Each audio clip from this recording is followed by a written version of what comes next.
Hormatly dinleyijiler. Inni Allah berdi durduýum. Bürgüt penjetinäki gözelliýen radio nawallasyny dinläň. Okan Türkmenistanyň halk artisti Hacı Anna Mämmedow.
Xiwa häkim Allah'ul Han'ın bugün keypi diýen çagdy.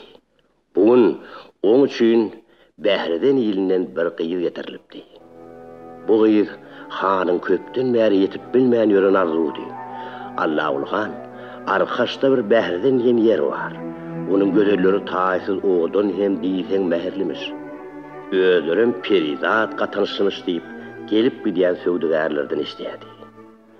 Ýene Allah'ul Han üçün bugün perizat gatanyşly gözellerden birini getirdiler. Olum obuýsan ýady. Şo tarif edilýän bähreden gödünü görmäge howluk ýady. Şoň üçin ol aşamada howlugyp gün goşra galanyna ýör ýakyn adamlaryny meýilhanasyna çağırdy.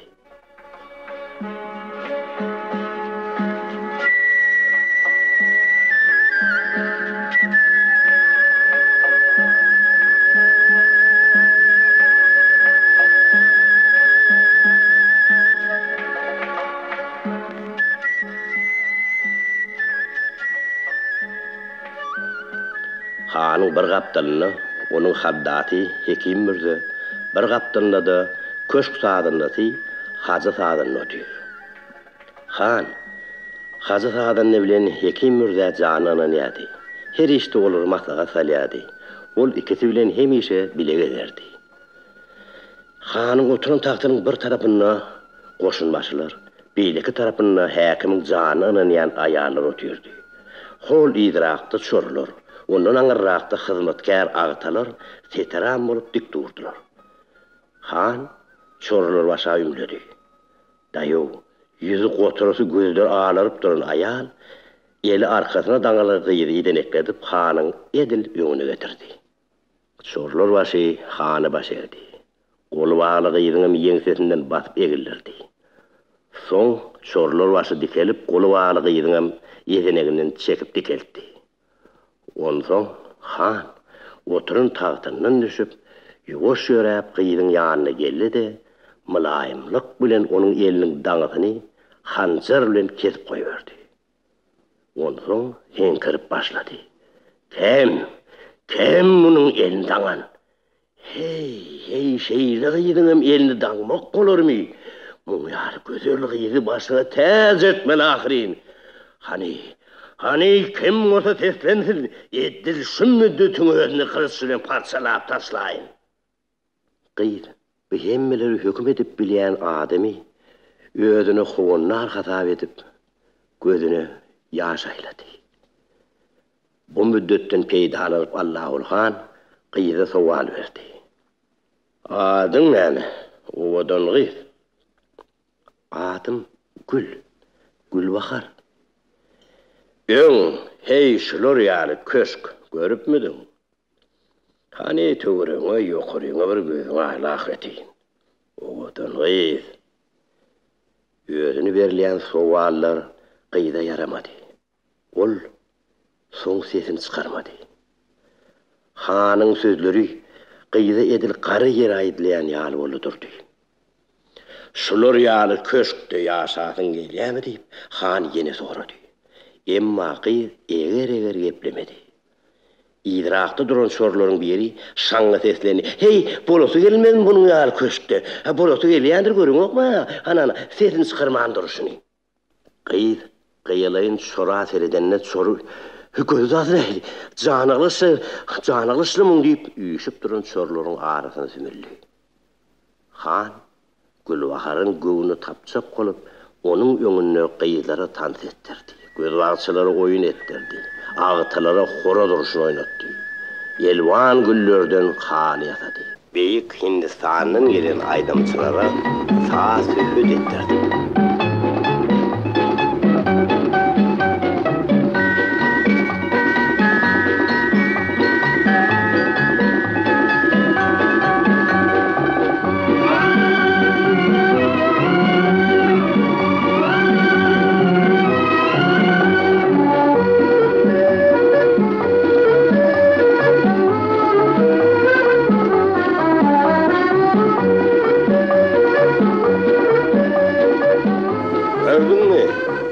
Gördüňmi odan gyz? Allahul Hanyň köşkü gije günni saz söhbet bilen joşup duranlar. Bugün hinne aýdymçylar ise erti Arapdan bir gün owandan häzir wek janyn gelip aýdymçylar şu köşkde çykyş ederdir. Hawa, çykyş ederdir. Emma gyz olaryň hiç birine pitwa etmedi. Şo doğun ýaly bolupdy. Gyzyň şeýli hüccetligine gahary gelen han köşk adamlaryny dargatdy.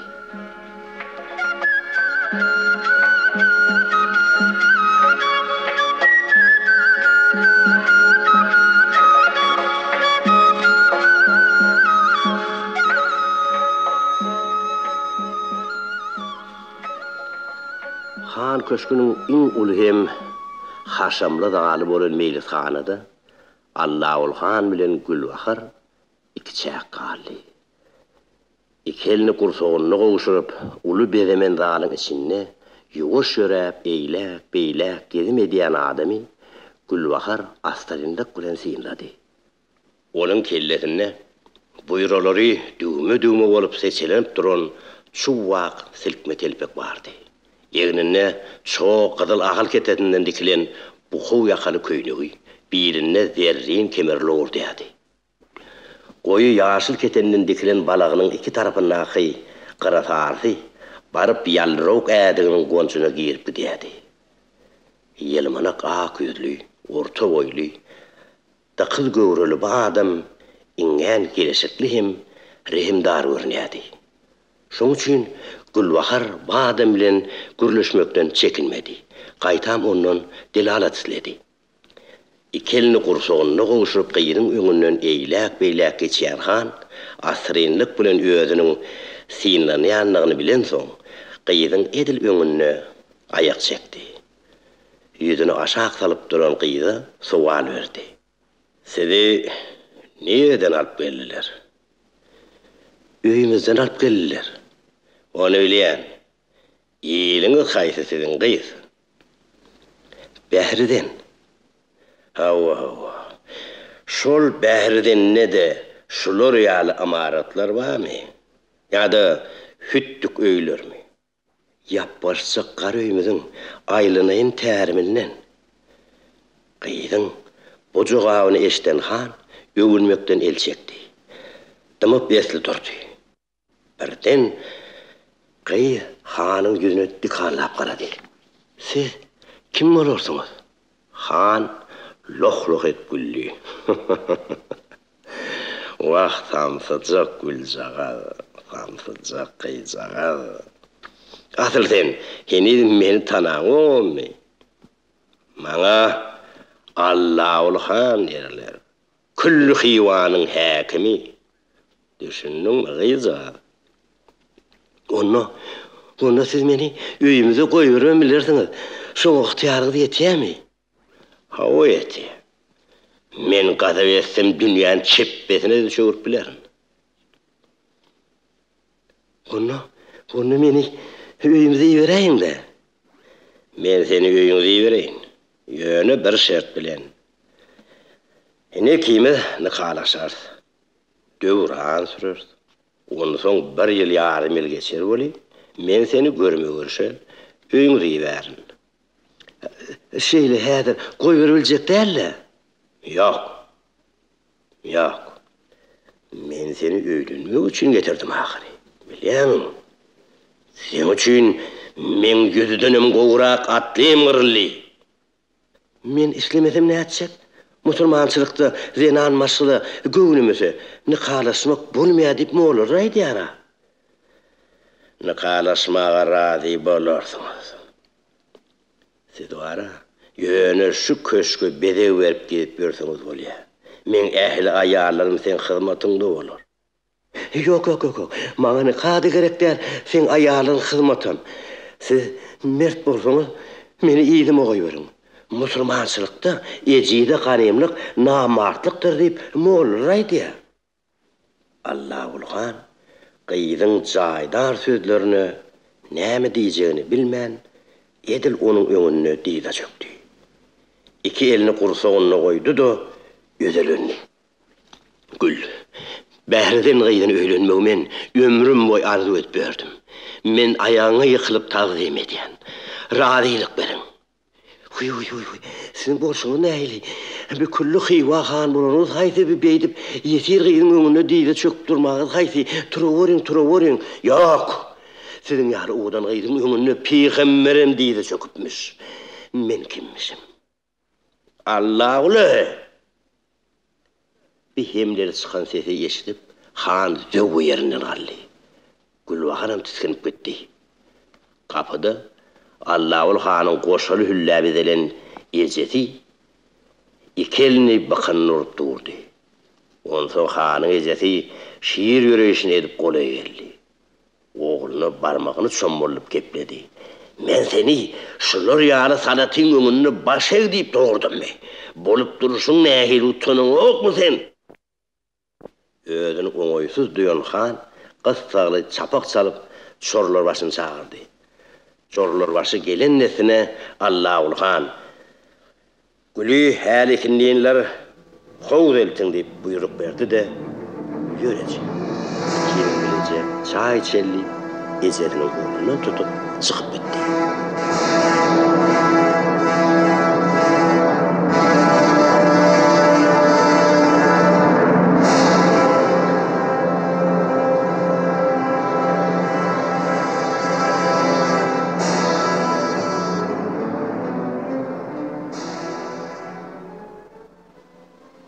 Hywa galatynyň içindäki ay howudyň durunan öýdýäri duru suwy bu wagt asuwdy. Ýogsa bolmasa munyň ýaly tomsaň asty wagty howudyň içi suwa düşýän gelen gyýrlardan doly bolmaly.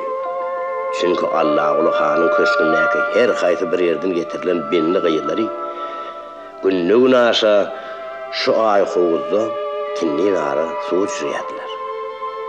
Onuň öz başly sebäbi bardy. Çünki gyýrlaryň suwa düşýän wagty Han howudyň daşyndaky belin howlunyň üstüne çykyp aşagdaky içi gyýrgenlerden doly howuda syn ederdi. Lezzet alardy. Gogusyny saýlardy. Emma häzir olyn howuz boş durdy. Suwun durulgynyň ýaňa ýokardan suwa serede oturan Hanyň gözüne äli moşur görünýär. Howudyň daşyny 4 burç edilip aýlanan 5 kuloç belentlikdäki kerpiç diýwaryň günnügur burçuny ýokarda hüjre bardy. Şol hüjre belent diýwaryň üstüne gurulan soň onuň serediş tekçeleriniň howudyň içindäki iňňäň ujaly zatlaryň ýalpyllap görünýärdi. Howudyň dik tepesinde gurulan hüjre suwa düşýän belli gyýrlaryň kaddy kamatyny Hanyň iýine gany synlamak üçin gurulupdy. Emma bugün boli howuz boş durdy. Durunan gözi ýaly durusu günüň şöhretini öwüşine atýardy.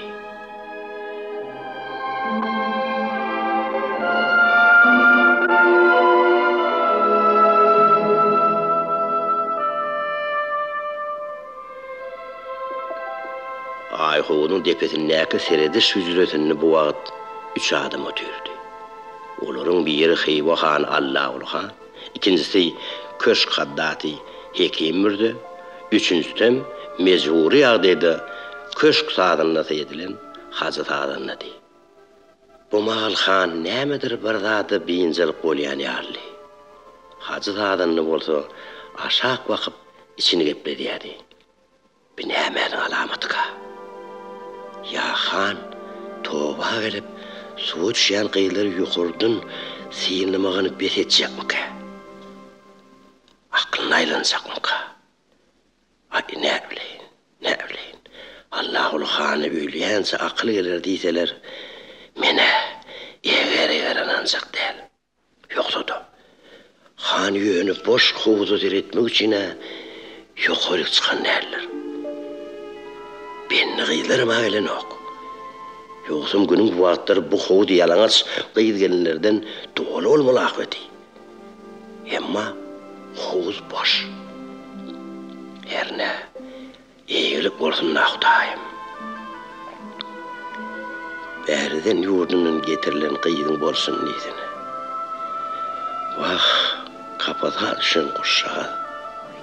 Demir gözünün içine salınan bilbil göýäniň elinden näme geldin? Biderek urunup ýödün horlya iş gaýtan. Ay bolsa da Türkmen denanlarynyň ýöz namasyny goramak üçin hiç zatdan gaýtmaýandygyna eşgär etdi. Berekella Hıysa.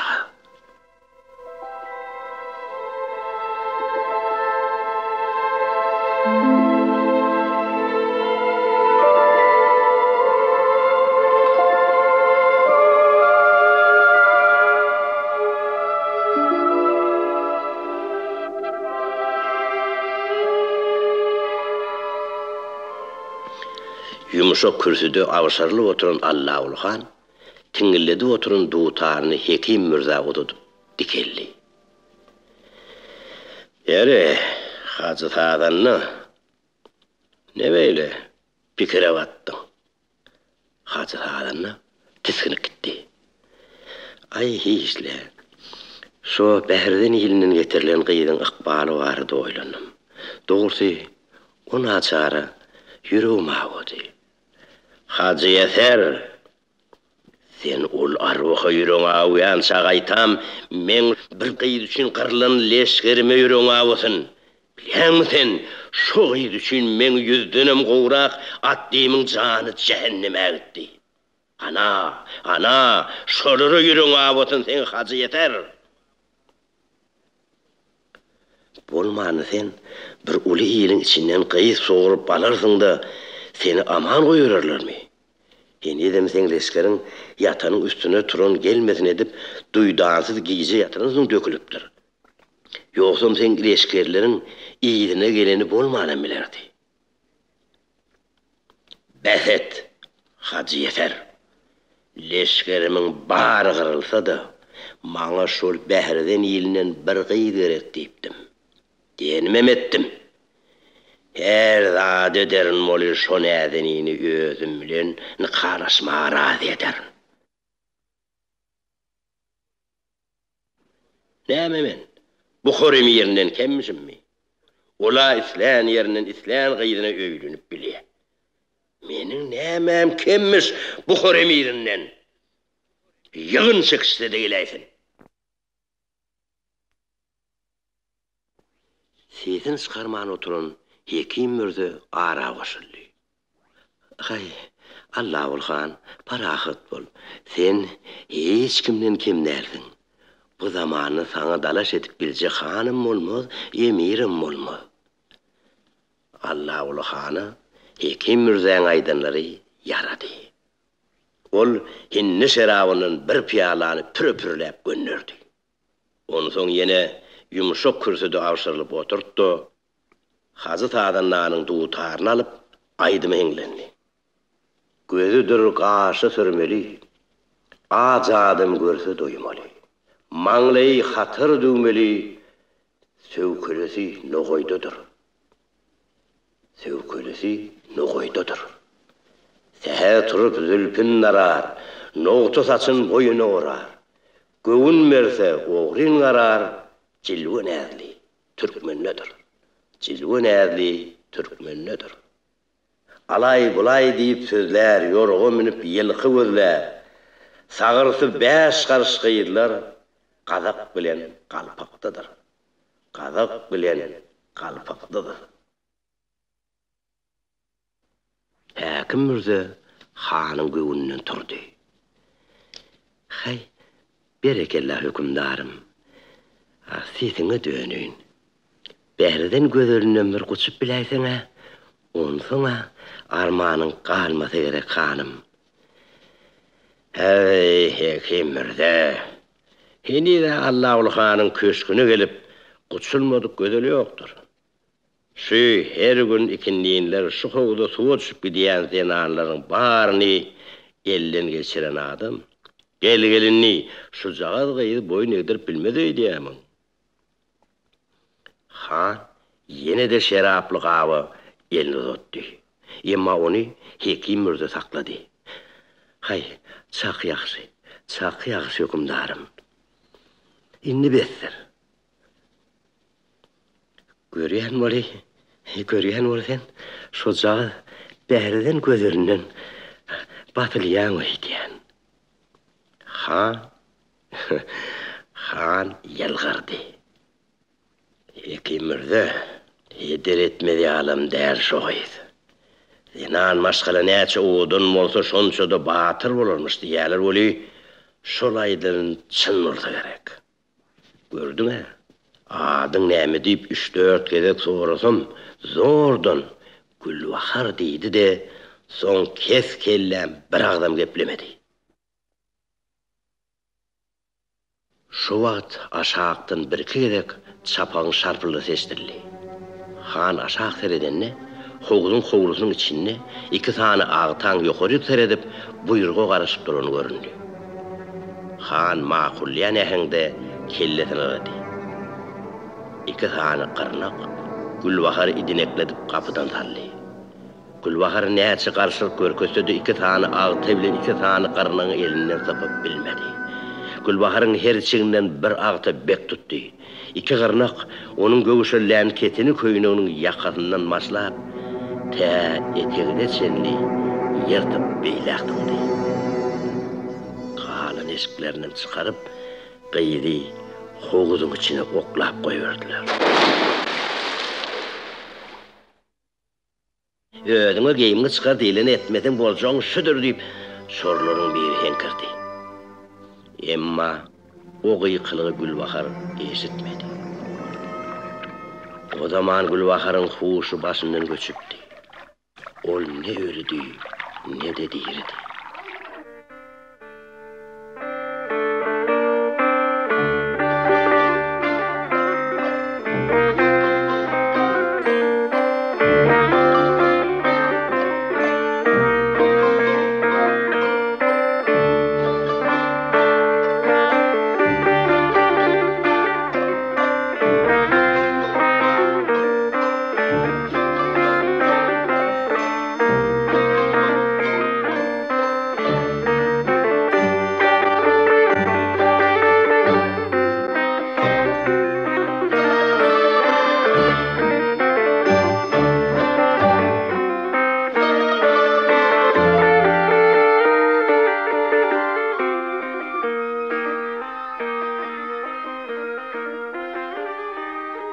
Gülbahar kümüş öwsüp duran äpet howuzyň içinde ýeköz eýläk, beýläk agdyrlýady. Ol muny öz erkine eden okdy. Jan howluny towlanýady.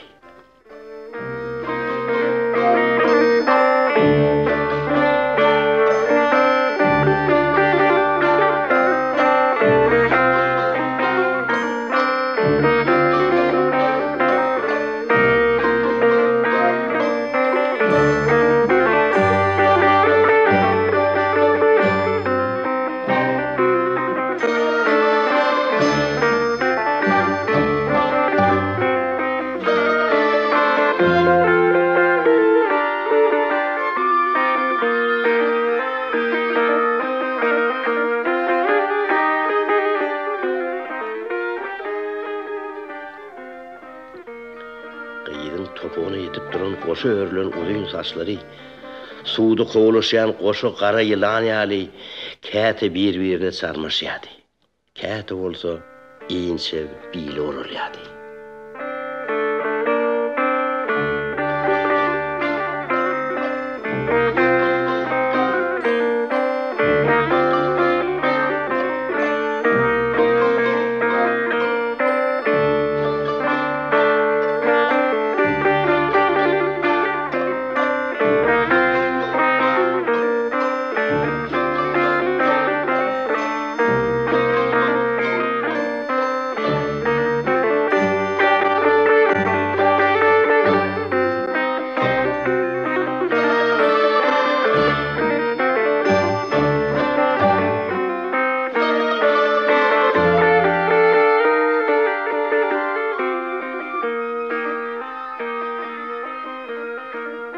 Gülbaharın egdäniň uňaly naryn söwsýän ak bedeni, kümüş soğut duru suwda hazam beter öwüşnatýady. Gyýz suwatryň çalajan balyk ýaly bir arkan agdarylýady, bir ýüýüni urlýady. Bu hereketleri gyýz öz erkineden okdy. Ol häzir özüniň nerede edeninden habarsızdy. Diýerligini ölüliginden bilen okdy. Huşsuz canlı bir gögredi.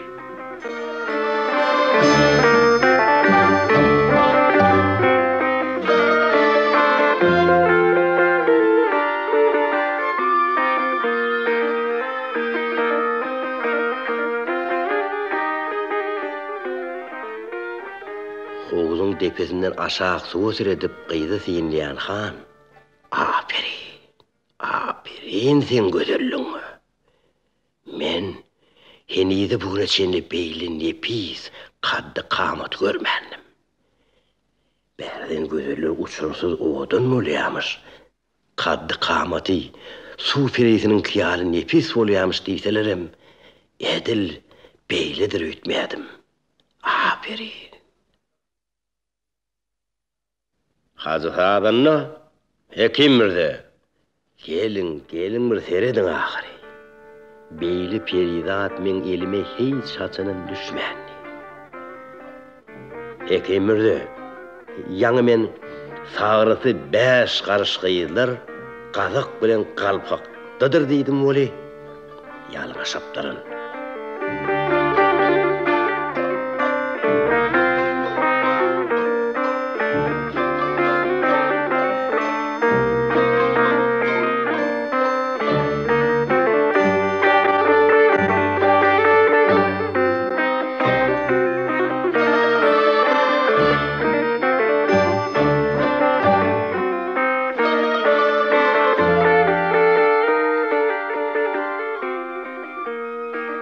Yoksa da, göğsün meňzer 40 çilläniň garna diýbim, aýdymamylar?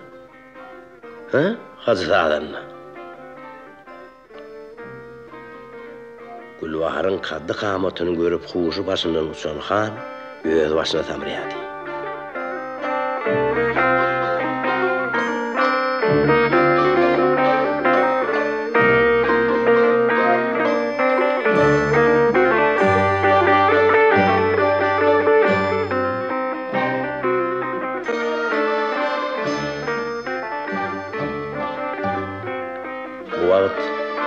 Hacı Sadanlaryň ýüregi bu bolýan zatlara tap getirip bilmän, eline duýtaryn alyp bir zatlar çalýady.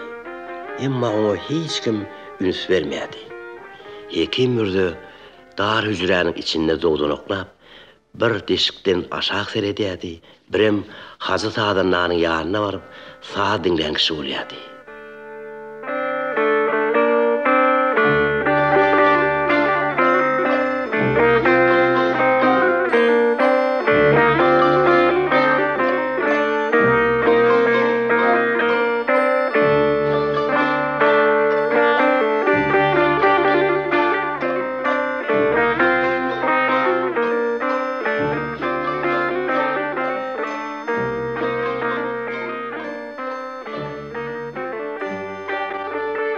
Hoğulun garasında duran iki ağıta bilen iki qarınak, Gülbaharın can hoğuluna ornuşuna hedil edip tomuş ediyadiler. Soňra kakyz aklyna aýlandy näme suwdan çykjak boldy. Emma iki gyrnak Gülbaharyň döşünden itip goýberdi. Gülbahar ýene-de arkanlygyna suw ýykyldy.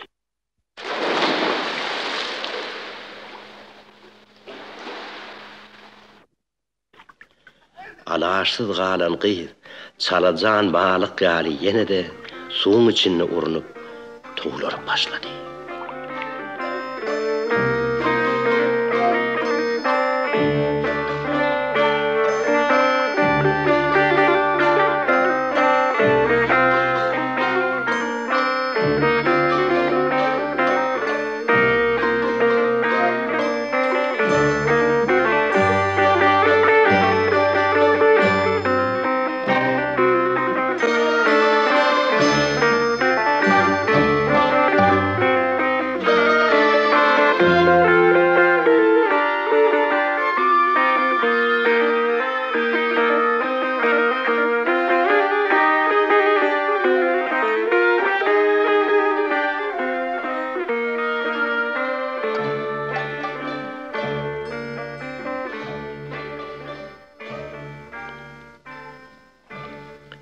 Ulhan bir sellem sazy imrinip durdu-da aşağı gyrdy.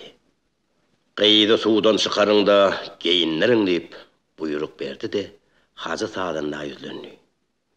"Ey Hacı Eser, ne beýle gamgyň saat çaldyňla? Öň beýle zarin käkläň okdyňla. Näme ýüregiň parlandy beýle? Hani ýaňky sadyny ýene bir çal. Ne beýle kalba täsir edici zat ekeni." Hacı sadyny zarin sady ýene bir gaýta çaldy.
Siz Allaverdi Durduýewiň Bürgüt penjetindäki gözelliýen radio nowellasyny dinlediňiz. Okan Türkmenistanyň halk artisti Hacı Anna Mämmedow, rejissöri Daňatar Meredow, ses operatory Çary Gelliýew, redaktory Ýusup Berdiýew.